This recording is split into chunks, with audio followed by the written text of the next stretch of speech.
Welcome to News9 Mediaverse and you are watching On Point. Today, we will talk about Vibrant Gujarat and the emergence of brand Modi. Vibrant Gujarat was Modi's brainchild. Today's brand value of Narendra Modi is far bigger than any other Indian politician. He stands tall. His brand is not unidimensional. He has a wide appeal. It is global with a powerful local connect. But what is the Vibrant Gujarat Summit? How did it start? How is it connected with Gujarat model? How is it connected with the persona that Modi projected in 2014? And how Modi came off as a national politician. They are all interconnected. They are part and parcel of one big story. And the key to it is to understand the Vibrant Gujarat which Modi made. The first Vibrant Gujarat Summit was in 2003. And the summit was about investment and investment with the idea that, the other countries too should be involved. It was not about investments within Gujarat. It was investments from outside Gujarat. They had a theme. They created a guiding motto. It helped build brand Modi. It connected him to a global audience. It showcased him as a business-friendly leader. It was his brainchild, let me tell you. No one thought that for Modi. He was part and parcel of it. And then came the whole idea of Gujarat model. Business-friendly, good on governance. And then it was that which was projected in the elections. So on this issue, I am joined in studio by Aditya Rajkal, my executive editor. And I'll also be joined by Dilip Cherian, founder Perfect Relations Image Group. But before that, let me play out a couple of bites that we have got from Gujarat. Let's play two of them for you. And then we start the discussion, what constitutes Vibrant Gujarat and how Vibrant Gujarat is interconnected with the model of Gujarat model of development. I am very excited about Vibrant Gujarat because we have 70 Japanese companies participating in this, and we have two focus as priority areas. One is semiconductor, and another is, of course, green growth industry. So we are so excited, and I sincerely hope that this Vibrant Gujarat will lead to concrete progress in the future for special partnership between Japan and India. No, what I want to show, not to see, to show the world what we are doing.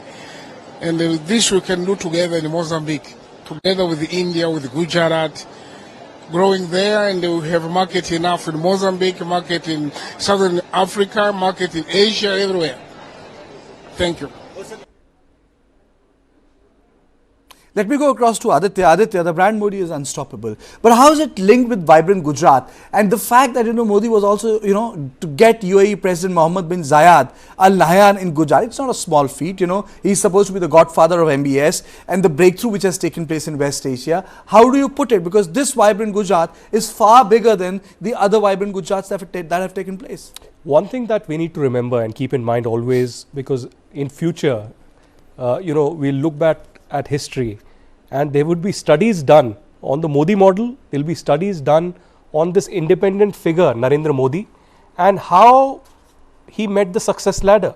The one thing that is very clear from the journey of Prime Minister Narendra Modi, ever since he was the Gujarat Chief Minister, is that every time there was an eventuality, every time there was a disaster, every time there were challenges or abuses that were thrown his way, he created them into ladders of success, not just for himself as an individual, but for the community, for society, for the larger people in Gujarat and beyond now. He created this Gujarat model that everybody seems to talk about. One, for development. Many also tend to joke about it a lot, about the Gujarat model. But the question is, he has shown the world, and particularly he has shown people in India, that Gujarat model is a reality and could be achieved as a success for other states of India as well. It's no mean feat that the leader from the Middle East is having a road show in Gujarat. And in the past, if you remember, there are other leaders, including the Chinese President Xi Jinping, who's been in Gujarat. There's been, of course, Donald Trump, who visited Gujarat as well, and a host of other leaders as well. So I think this Vibrant Gujarat success story is something to be studied in greater detail and replicated by many other states in India. And one has to remember and give credit to the Prime Minister that he has had the clarity and he has had the vision to actually see into the future and see that not just for Gujarat but for the country on the global map, this is going to prove beneficial. You know, it's very innovative. You know, if you look at other chief ministers, they thought, you know, getting businessmen around, you know, they could treat it like some sort of a networking session. Absolutely. You know, I shouldn't be taking name a senior leader from Uttar Pradesh. Almost, you know, when he would do such platform gatherings, you know, it didn't turn out to be anything. And you know, when we talk about summits, you know, it's about raising the aspirations of people, and you fulfill them through the jobs or through basic mechanism of governance, which means you promise something and you deliver it to them. Let me go across to Mr. Cherian. Mr. Cherian, do you think that the Vibrant Gujarat as an idea is intrinsically linked with brand Modi? Without a doubt. The first Vibrant Gujarat that he held, and I was very involved in that at that stage, was a sincere effort to make sure not brand Modi, but that brand Gujarat could become a serious business destination. And I think that it is the seriousness of purpose and it is the planning. You know, here is a man who actually does planning meticulously of every single element of every event that he's involved in. That's the first component. The second thing, as I said, is the sincerity of purpose. And the third thing is a goal larger than yourself. And if you combine these three things, it ends up reading as brand Modi. But if you look at the three components, they have less about the man and more about his purpose.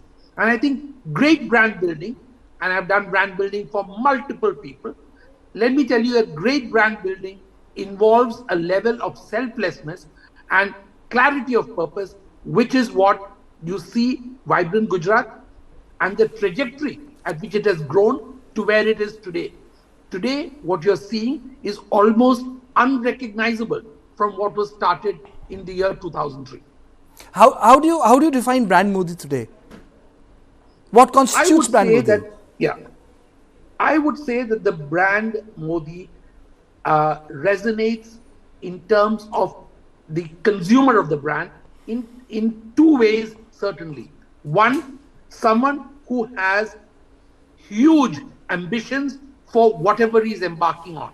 So the element of the brand which appeals to any consumer of the brand is that if you hang on to its coattails, you are in for a huge ride, for a ride that is immensely ambitious. And the second thing is what I started with. It will be meticulously planned. So you know where you fit in, you know what works for you, you know what you've got to do for your part, and you know what the brand will deliver to you. So there are no surprises there. It is meticulously planned and it will take you for a ride of the kind that you would not have otherwise. Can we say that the Vibrant Gujarat is intrinsically linked with the Gujarat model of governance which evolved? There are two ways of looking at this. I think that the Gujarat model resonates more with domestic policy. Vibrant Gujarat is about global outreach and global levels and qualities of investment. And Mr. Modi is the kind of person who knows that investment in any state is dependent on what is the policy framework of the country. Today, he straddles two things. He is the champion of Gujarat, but he is also the Prime Minister of India. And therefore, the promises he makes today have far greater resonance with all those who are coming just now, because they know that he is in a place where he can deliver both on the ground as well as provide the covering fire. So, to my mind, that is what is making this even more effective than it ever was. Mr. Cherian, how was it like working out this Vibrant Gujarat campaign in 2003. Today it's big, everyone wants to be part of it. 2003 Modi was a new chief minister. You had riots that had taken place. Had the Bombay business which had its own view. You had Vajpayee's statement on Raj Dharma, and then you had Chief Minister Narendra Modi. Everything negative that everything negative he had to deal with, and then you had Narendra Modi having to do everything from scratch. So can you just take us back to 2003? What was the challenge? What did you encounter? That is where I think the brightness of the man and the putting into place the building blocks of the future were actually happening. The idea was to create a global, attractive destination for investment, forgetting the politics, forgetting the domestic issues which were like a ball and chain around his feet, and aiming for the sky, saying, if I make people recognize that this is an investment destination where on the ground I'm able to deliver what I can, then that will make a huge difference to the state, which will allow me to evolve a Gujarat model. So the Gujarat model came after. Vibrant Gujarat came first.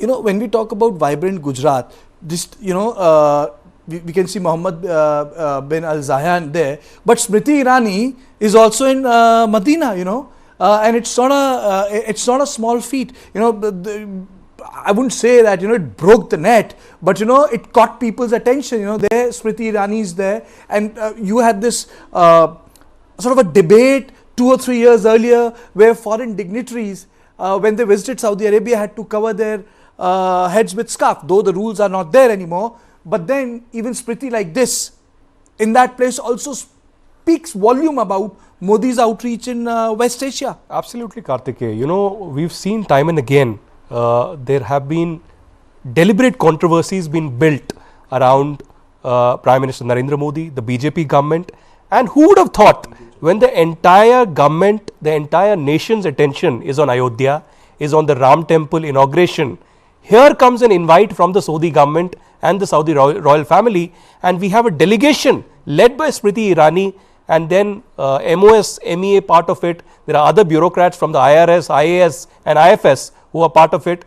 2 females, Kashmiris? One Kashmiri, one Sikh, one Muslim, one Hindu, and it's a very secular kind of a delegation that has gone there. But the most defining image, Kartikeya, is the photographs and videos that have come out from Medina that we will be playing out. We are playing out those pictures. You can see these 2 ladies. One is Smriti Irani, the union minister, and behind her is Nirupama Kotru, who is IRS officer, who has been chosen by Smriti Irani and the PMO as a Kashmiri Hindu, who is part of that delegation, to signify that they are not wearing any headgear. They are part of the delegation who went to Jeddah as well as Medina, and this clearly, truly reflects Prime Minister Narendra Modi's new West Asia policy, the policy towards Middle East, and the strong bilateral, strategic and cultural ties between India and Saudi. I'll take a closing comment from Mr. Chairman before I let go of him. The fact that the UAE President Mohammed bin Zayed Al Nahyan was there, I think speaks volume about the sort of foreign component which is now available for Vibrant Gujarat. The sort of people who are there. He's not some guy from there. He's the most influential person. People would even write that the MBS looks up to MBZ, if that's the acronym, which is in news in the Western press. You're right, Kartikeya. MBZ is a major figure in UAE. And as Aditya was saying, that there is a lot of signaling which is going on, and the signaling is actually coming from their side. They want to make sure that the world sees that they have changed. We are part of that outreach.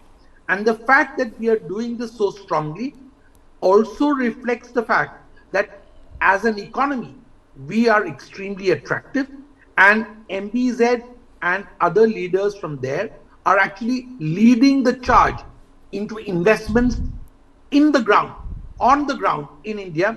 And that is of great consequence to India, because as we look at a China +1 strategy, And as we recognize the limitations of our, closeness with the US, here is an alternate source of capital and one that is supporting us and is willing to go the long way.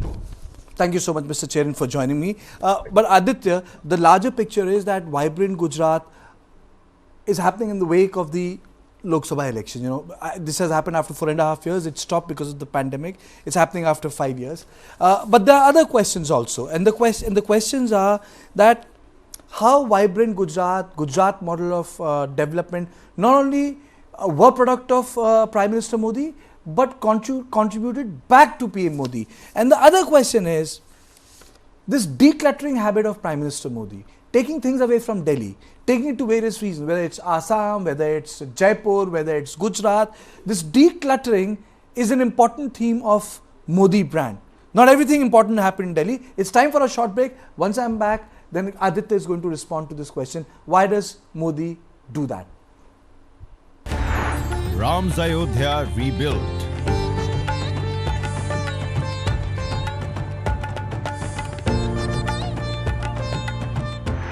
Ram Lala's Pran Pratishtha.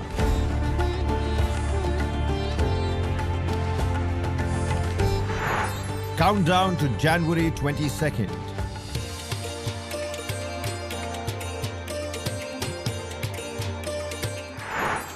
Dateline Ayodhya. Catch the mega coverage only on News9 Live. Welcome back. So the question which I had asked Aditya was decluttering. Important events are taking place outside Delhi. All important events don't need to take place in Delhi. It's Vibrant Gujarat. Vibrant Gujarat could have been done anywhere. DGP conference would have been part and parcel of the Vigyan Bhavan. But Prime Minister has decluttered most of the events. See, that's the goodness and that's the smartness of the man. At a time when he was the Gujarat Chief Minister, as Dilip Cherian pointed out a few minutes back, the Gujarat model of governance and the Vibrant Gujarat global journey was parallelly running. People were benefiting on both these parallel roads. Secondly, when we talk about brand Modi is of course growing and is, beyond any other person or personality in India. But at the same time, we have brand India. We have a paradigm shift in this brand India story, a global power push that has been given by Prime Minister Narendra Modi in the last 10 years, and that is reflected in the foreign policy. Be it the West Asia policy where UAE, Saudi and all these countries want to build relations, they want to invest, they want to in fact have strong trade, business ties and strategic cooperation with India.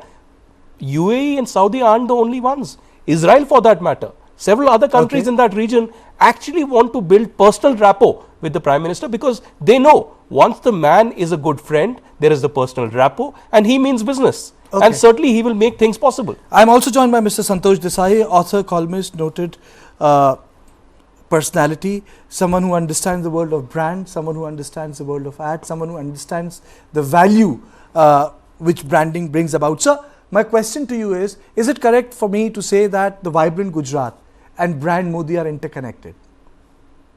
No, certainly. I mean, I think Vibrant Gujarat is very much a product of an aspect and a dimension of brand Modi. I think it has been an instrumental in cementing one aspect of the brand, which is his reputation of being able to provide a conducive business environment for a whole lot of enterprises, and also a certain aura of decisiveness that surrounds him. But what today what constitutes brand Modi? If I may ask you, what are the three things which constitutes as people know Modi today? Well, I think the different elements of brand Modi would have to be, one is a reputation for governance, and the second is that there is a clear-headedness and a decisiveness. The third is that he is seen to represent the aspirations and a lot of sort of a pent-up kind of a sense of injustice that for the majority community in India. And also there is a certain feeling that here's somebody who is a leader that a lot of India can look up to. Mr. Desai, is it correct to say that the Gujarat model of governance and Vibrant Gujarat were two parallel tracks on which the brand Modi over a period of time built itself? From a business perspective, that is true. I mean, there are other dimensions of brand Modi that other factors contributed to. But from a business perspective, certainly I think the fact that the reputation that he has for being business friendly, for being able to clear hurdles in the way of business, I think that that reputation was earned largely because of these two. Yes. Aditya, when we have spoken about the fact that, the Prime Minister was able to get MBZ here, but there is also another aspect of it. The one aspect was of brand Modi as a person who is business friendly, unlike other chief minister, very populist, but don't understand the business, so you leave it to a couple of ministers. But this also redefined him politically. Can you just take us through in what phases it was defining Modi before he broke into the national mainstream? See, firstly, we need to remember that there have been several challenges that have been thrown in his way while he was the chief minister. Correct. The biggest of all was the riots that actually took place, the US almost banning him from visiting, no visas being issued to him, and host of other issues with the opposition actually gunning for him. So politically, it was impossible for him to actually reach New Delhi, and he made the impossible possible. After scaling that height, after actually gaining momentum here in New Delhi and winning with a mammoth margin, he actually brought in a paradigm shift not only in the foreign policy, domestically. The biggest of all examples is the Northeast, the Look East policy. Bringing in Northeast to the mainstream was a big step in itself. Apart from that, ministers like Kiran Rijiju being brought in the mainstream, actually putting him as a face of India. He's the law minister today, but he had various other responsibilities earlier. Apart from that, we've had foreign delegations visiting those corners of India which were not much spoken about. We spoke about the metro cities, but not much beyond that. Jammu and Kashmir, of all, the policy changes are one part. The second part is the G20 that was recently organized there. There were at least 2 delegations of 20 to 30 ambassadors, European Union MPAs who actually went there, saw the ground reality and told the world that this is the ground reality and not what the Western press is showing you through a particular prism. Okay, there's another dimension, Mr. Desai, if you can take me through. If you look at the parliament of 1980s and 1990s, we had number of multiple political brands. We had a political brand in Chandrasekhar, we had a political brand in Rajiv Gandhi, you had Vishwanath Pratap Singh, there was a political branding of Dr. Manmohan Singh, political branding of Narasimha Rao. Why does Modi brand endures in today's parliament? Why are other political brands not standing up to brand Modi? What is that unique aspect which is making it different from other political brands or political personalities? I'm using the word brand. I rarely find someone saying brand Rahul Gandhi, or to use the word, I have not found anyone say in my conversation brand Akhilesh Yadav. Maybe for some time people in the Khela Hobe campaign have used it for Mamata Banerjee, but the brand thing, it's not sticking to any politicians from the opposition. Why has that happened, and why is this brand of Modi has become enduring and larger than life? I think there are a number of factors. One, of course, is the fact that he does enjoy a tremendous connection with, I think, a large swath of India. And I think that's all brands fundamentally depend on that connection. There is a human connection. He connects as a human being and as a leader. That being said, there is also the fact that within the BJP, he is virtually barring perhaps to a certain extent Yogi Adityanath, he is the only leader who's kind of left standing. There is nobody else, and that is not an accident. I mean, it's not that has happened by accident. That is also part of the deliberate strategy of the party, that it is one person. Everything is attributed to one person. Everything flows from that single person, and therefore there is a certain, everybody else is, that is not true. BJP was never like that. There were always a whole lot of political brands. Galaxy of leaders, leaders. Now there isn't that. So I think that's the other factor. The third is media.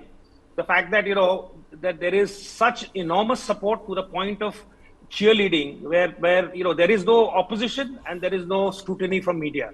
So there are, I think, a bunch of factors that go into giving this larger than life image. But the truth also is that in the opposition today, there is no, apart from the fact that there are no leaders, there is no imagination. There is no alternative vision.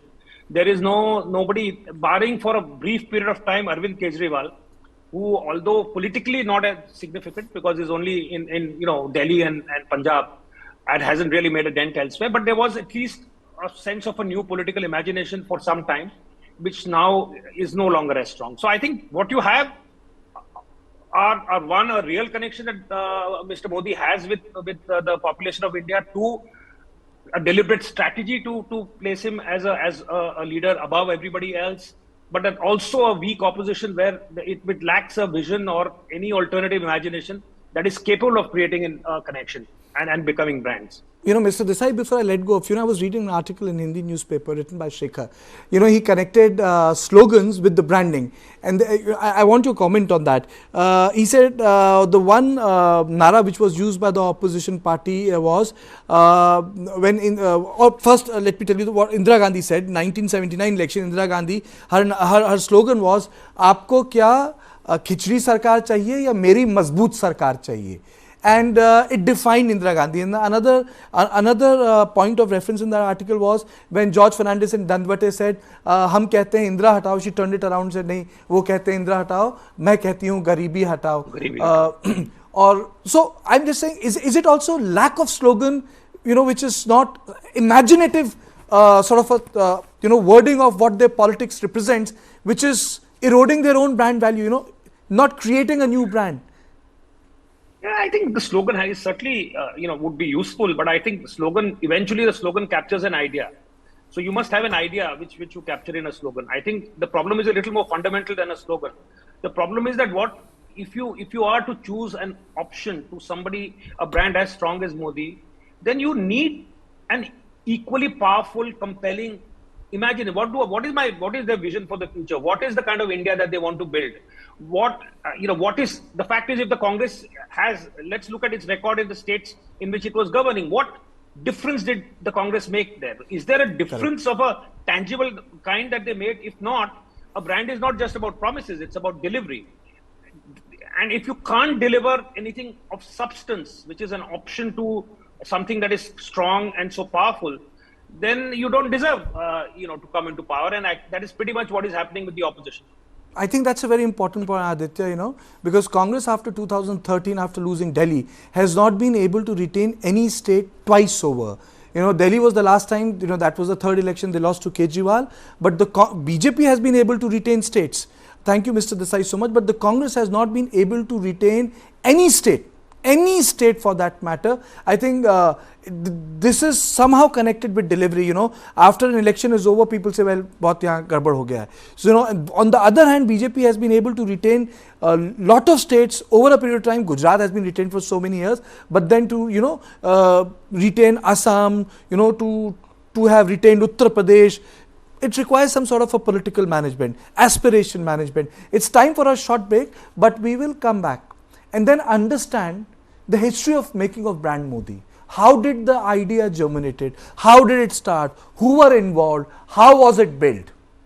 After a short break.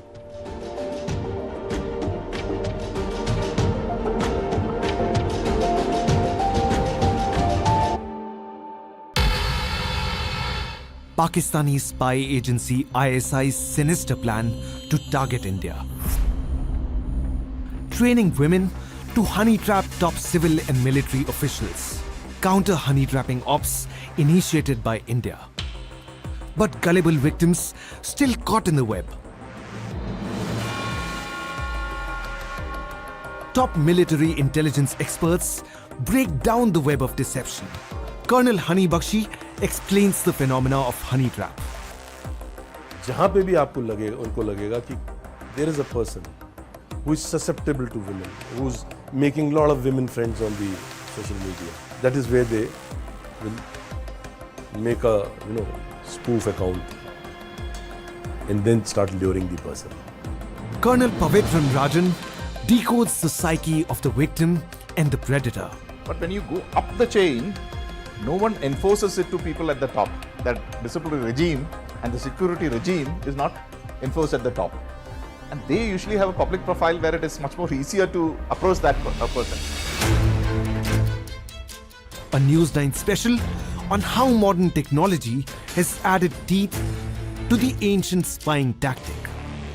Our story takes you inside Pakistan's honey trap machine.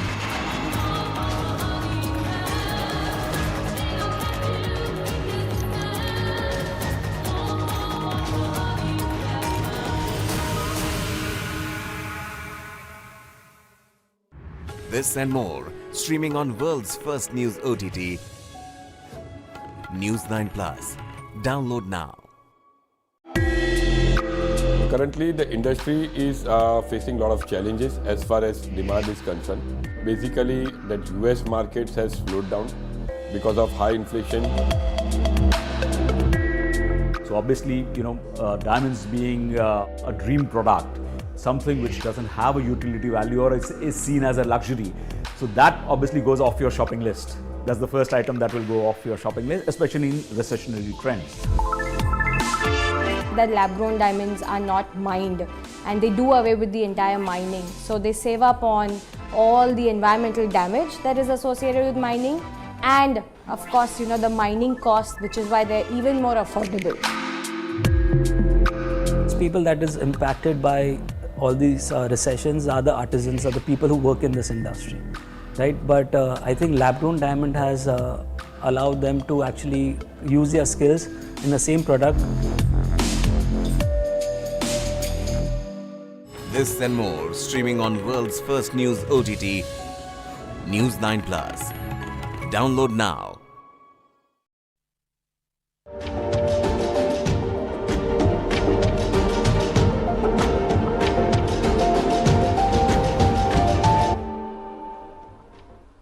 So we were talking about brand Modi, how brand Modi has evolved. Vibrant Gujarat, Gujarat model of governance, decluttering of Delhi. This has been part and parcel of Prime Minister Modi's politics. And Prime Minister Modi's politics is also part and parcel of evolution of a brand which is dominating and Aditya towering over other political personalities. Am I correct to say that Modi's branding also erodes the branding of other people, I think there's no challenge. Firstly, there's no political challenge. Secondly, no other significant political party or political leader has had the kind of charisma nationally. There might be some examples of local, regional political leaders, including Arvind Kejriwal in Delhi and Punjab, Mamata Banerjee and some others down south. But to have the kind of support you have or the connect with the masses at a national level is unprecedented with Narendra Modi. Right. And one important point that I would like to make that started in 2014 and perhaps Prime Minister Narendra Modi was the first to do it in India, Obama first to do it in US, was the digital campaigning that happened, social media campaigning that happened. Oh, yes. And they had a separate department looking at it completely. I remember Aditya in 2007, I had gone to Gujarat to cover the election. For the first time, I realized there is something called hologram. Hologram technology, which Modi in Gujarat had deployed. And in 2007, Congress was in power and they had no idea of this hologram technology. But in every village, Tola, that hologram, people could hear Modi speak. I am joined by noted author, senior journalist Nilanjan Mukhopadhyay. So today's topic is about Gujarat model of governance, brand Modi, Vibrant Gujarat. How did it all come about? Today with you, it's time to go back to the basics, history. How did it evolve? Where did it start? Well, when Modi became the Chief Minister of Gujarat in October 2001, there was nothing called brand Modi. Correct. There wasn't any brand Modi even for the first 3 weeks of February 2002. Brand Modi became a separate, distinct brand only after the Godhra carnage and thereafter the Gujarat riots. Had the twin chapters not happened, then Modi would not have been able to get the kind of political boost which he got. Let's remember, that in the by-elections in which Modi became the MLA for the first time, the party did not do very well. So we can well say that if Godhra would not have happened and thereafter there had not been a reaction in the form of the Gujarat riots, maybe the BJP would not have been able to come back to power, or even if they had been able to come back to power in Gujarat, they would not have been able to do so with the kind of thumping majority which they secured in the elections in December 2002. And Mr. Modi would not have been able to become such a charismatic leader. So he evolved really. The brand Modi started evolving only in the 2002 elections, assembly elections. But it also, evolved in different ways. Initially, the brand was Modi, the Hindu Hriday Samrat. That is the emperor of Hindu hearts, because who said that no nonsense, I am not going to take the policy of appeasement any longer. That's the way he defined his politics. It was a very aggressive campaign. on the back of the Gujarat riots. He was not at all apologetic about such massive riots under his, when he was the chief minister. Then slowly, before the 2002 elections, he started evolving, felt that Hindu Hriday Samrat would take him beyond, so he needed to add certain things. So from that, he evolved into, the brand evolved into the Vikas Purush. That is how it was sustained right from 2007 to 2012. 2012, when he led the BJP for the third time in the assembly election, he was still essentially the Vikas Purush, because the Vikas, characteristic of his was supposed to counter the kind of policy paralysis which was beginning to see in the UPA by 2012. 2014 election was all about Vikas everywhere. That is what was the word. He was called all kinds of names, and his basic image was also a man who actually brings about development, talking about Gujarat model. 2014 to 2019, there were several evolutions in his character. He suddenly became the welfareist. 2019 election, if you remember, was the ultra-nationalist Mr. Modi and the welfare policy promoter. The Labharti idea, started being promoted in a very nascent way at that time. Somebody who was a decisive leader. So these were the kind of combination of words. Between 2019 and now is the most remarkable change, that Mr. Modi does not require any other stamp, any other affixation on him. Modi himself is a brand. He is capable of doing just about anything. That is why it is no longer a national rural employment guarantee scheme, as the UPA said. It is Modi ki guarantee. It is no longer an institutional guarantee is not required, because one individual is giving the guarantee and it is being believed by the people. So it is like a magician's performance. Are you saying that? Are you saying that an important aspect? Spell all over the entire electorate. At least those parts where the BJP is very strong. Are you saying that important aspect of his new brand value is that it's not important for him to say that these are the people or these are the policies that will deliver. He subsumes that. He will deliver. You have to understand that Mr. Modi is the first leader who has not been backed. There have been previous leaders who have been backed by a publicity campaign. Rajiv Gandhi in 1984 had read that massive ad campaign. Mera Bharat Mahan. Will the frontier come? But Mr. Modi now, it's a complete template. Why does Mr. Modi click? You have to look at the 5 things which are there integral to the Modi campaign. One is Mr. Modi, the charismatic personality. The second is, of course, the Hindutva campaign. You cannot ignore the fact that there is a latent Hindutva in the entire presence of Mr. Modi. He does not have to say anything. The BJP does not have to shout slogans, but it is implicit in the entire thing. Look at the manner in which the Ram Temple, inauguration is being managed, publicized, reiterated all over again and again. That is there. Then you have, of course, this entire clutch of welfare programs, the Labharti constituency. Then you have the party mechanism. Let us understand, the BJP is the only party today which has an organization right down to the lowest level. There is no other political party which can match that. There used to be a time when limited way in Bengal and Kerala, the CPM used to have that kind of a network, but today the BJP, in combination with the RSS and the Vishwa Hindu Parishad and other Sangh Parivar affiliated organizations, they are there in every nook and corner of the country, especially, the north, central and western India, south slightly less. And then the final important reason as to why the Modi template, the Modi brand is accepted without any questions being really put to him, is the absence of an opposition, or rather an opposition which actually can even pose itself to be a remote winner or at least a challenger. These are the 5 reasons as to why Mr. Modi is such a great hit. 5 reasons why, but Aditya, these are the 5 reasons, but it's also because of the fact that the leaders from the opposition, they have not able to create any alternative to brand Modi. There is no sustained campaign around an individual or around an idea or around a party. I think there's been complete disintegration in the opposition, and every time there's been an effort to unite them either around a leader or an idea, the idea being to oppose Modi and the BJP, they have further destroyed themselves, be it the Congress party in itself or the opposition. I think year after year, every time there's been a general election, and now we are looking for perhaps a third term that Prime Minister Modi may come with even bigger number. Look at the state of the opposition. I mean, the so-called India alliance before the regional elections that took place recently was all guns blazing, and immediately after BJP won in the 3 states, they fizzled out completely. There's no gas to actually fly that plane. You call it gas, or I call it lack of ideation. But Mr. Mukhopadhyay, tell me, is this one feature adding into brand Modi, that the idea that India has arrived at a global stage and we have a leader who is recognized as an equal by other global leaders, which as a matter of, because diplomacy is also a physical act, For example, if you look at the photograph which came from Ahmedabad today, the hug he gave to MBZ. He's 6'3", that people would used to make fun, ye hug kyun kar rahe hain. But I think for the electorate it means a different thing. We have to see it from their perspective.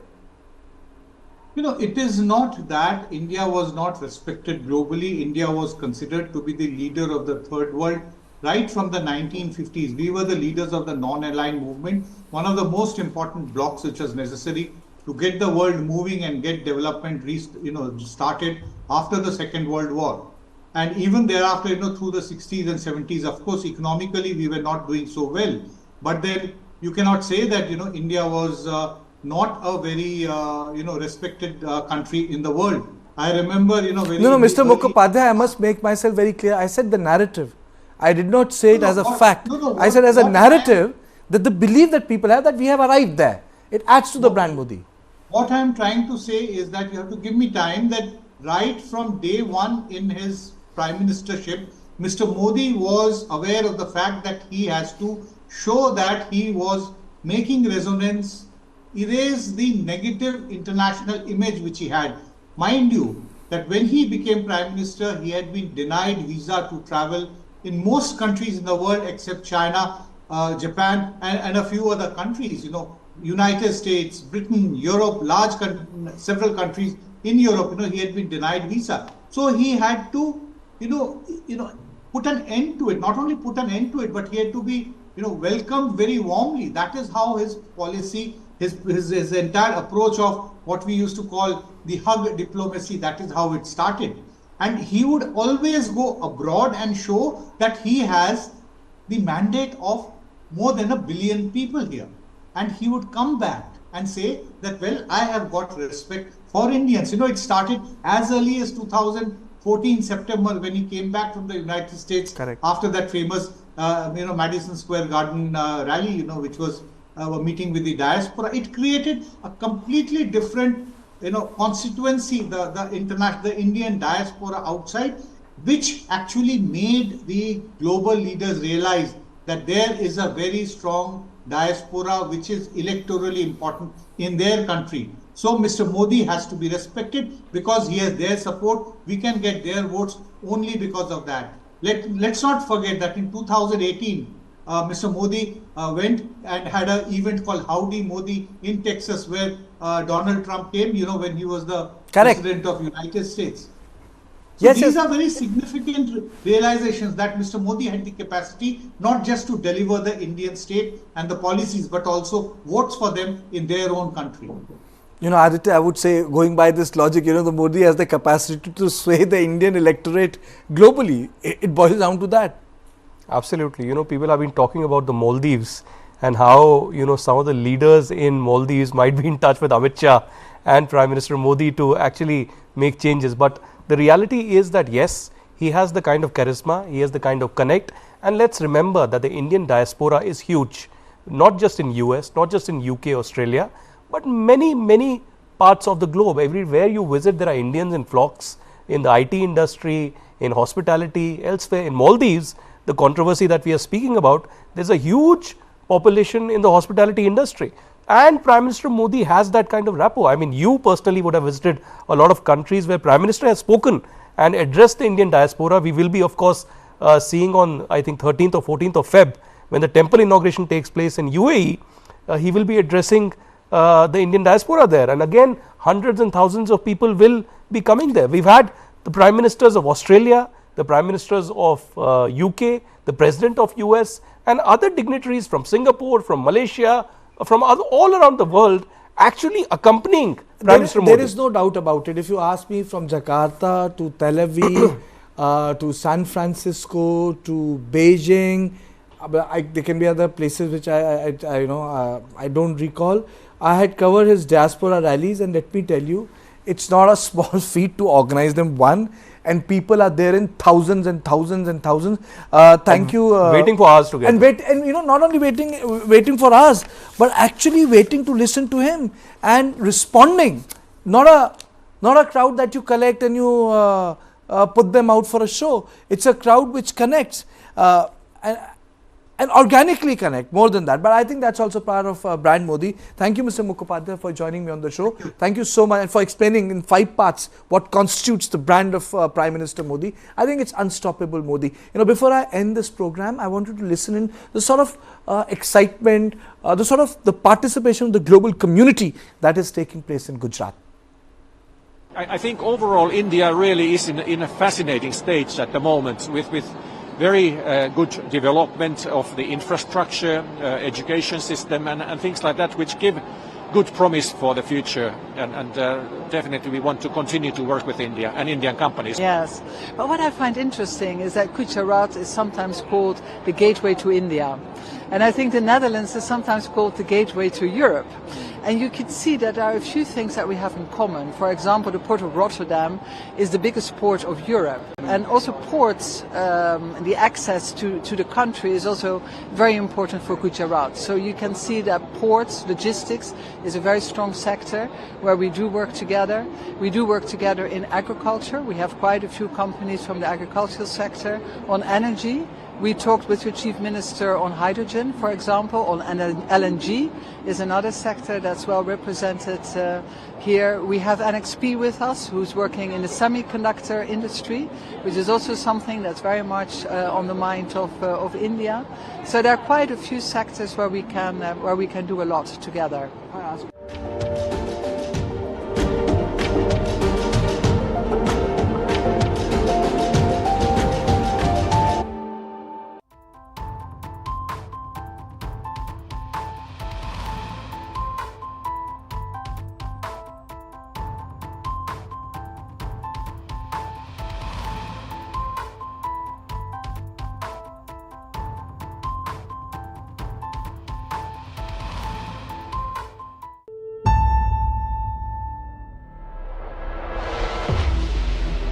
The city of Chennai in Tamil Nadu is reeling under the aftermath of Cyclone Michaung. Over 7,000 people have been evacuated ahead of a severe cyclonic storm. Despite weakening, Cyclone Michaung will continue to cause heavy rainfall.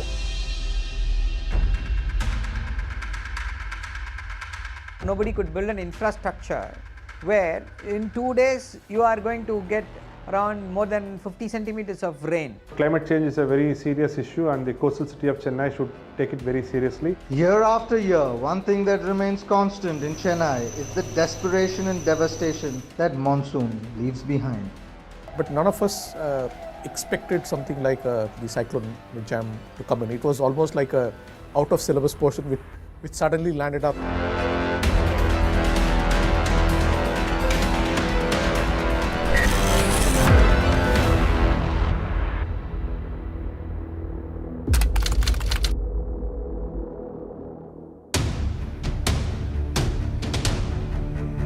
Cyclone Michaung unleashed the fury of the sea and the sky on Chennai.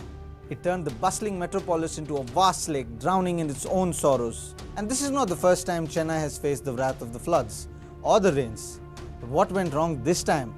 Why did the city, despite lessons learned from the past disaster, fail to control the damage of the cyclone that left behind? We have 3 rivers, Adayar, Kuam and Kosisthalyar. 3 rivers drain, and there's a canal as well. There's a Buckingham Canal which is perpendicular to all the 3 rivers. So in terms of water draining facility, Chennai is unrivaled. You can't get any other city better than Chennai. 3 rivers, then 1 perpendicular canal, everything is available. But what was happening was the water from the rivers found it difficult to get into the sea. See, 2023 is like an unprecedented rain. Nobody could imagine or nobody could build an infrastructure where in 2 days you are going to get around more than 50 centimeters of rain, especially